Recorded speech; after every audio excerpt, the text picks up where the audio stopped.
சற்று முன் கிடைக்கப்பெற்ற மிக மிக முக்கியமான செய்தி ஒன்று வெளியாகி உள்ளது. எடப்பாடி பழனிசாமி அவர்களுக்கு எதிராக ஒட்டப்பட்ட போஸ்டர்களால் பரபரப்பு.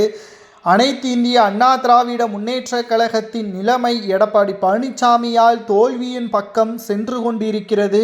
தொடர்ச்சியாக அதிமுகவின் நிர்வாகிகள், பெருவாரியான தொண்டர்கள் கட்சியிலிருந்து ராஜினாமா கடிதத்தை தலைமை அலுவலகத்திற்கு அனுப்பி வைத்துள்ளனர். இதற்கு மிக முக்கியமான காரணம் நாம் ஏற்கனவே கூறியபடி செங்கோட்டையனின் பதவியை பறித்ததுதான். தற்பொழுது அதிமுகவில் அனைவரையும் ஒருங்கிணைக்க வேண்டும் என்ற போஸ்டர் தான் சமூக வலைதளங்களில் ஒட்டப்பட்டும் பிரபலங்கள். தற்பொழுது அதிமுகவின் நிலைமை மிக மோசமாக மாறிக்கொண்டிருக்கிறது. உட்கட்சி மோதல்கள், தொண்டர்களது புரட்சி என்று மாறிக்கொண்டிருப்பது அதிமுகவின் கூட்டணியையும் பாதிக்கும் என்ற அச்சம் பாஜகவிற்கும் வந்துவிட்டது.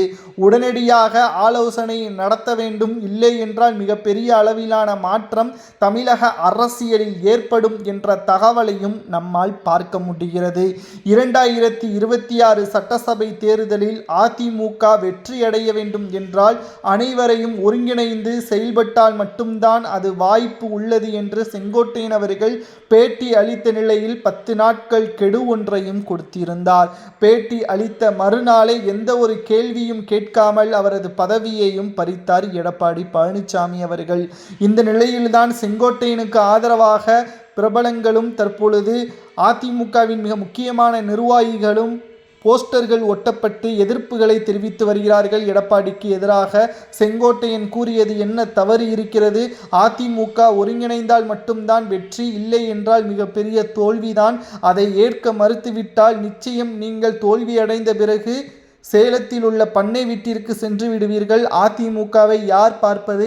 அதிமுக அரசியலில் இருந்து முழுமையாக விலகிவிடுமே என்ற அச்சத்தின் காரணமாகத்தான் செங்கோட்டையன் கூறியதாகவும் 2000த்திற்கு மேற்பட்ட தொண்டர்களும் நிர்வாகிகளும் ராஜினாமா கடிதத்தை கொடுத்துவிட்டு செய்தியாளர்களது சந்திப்பின் பொழுது தெரியப்படுத்தப்பட்டுள்ளனர்.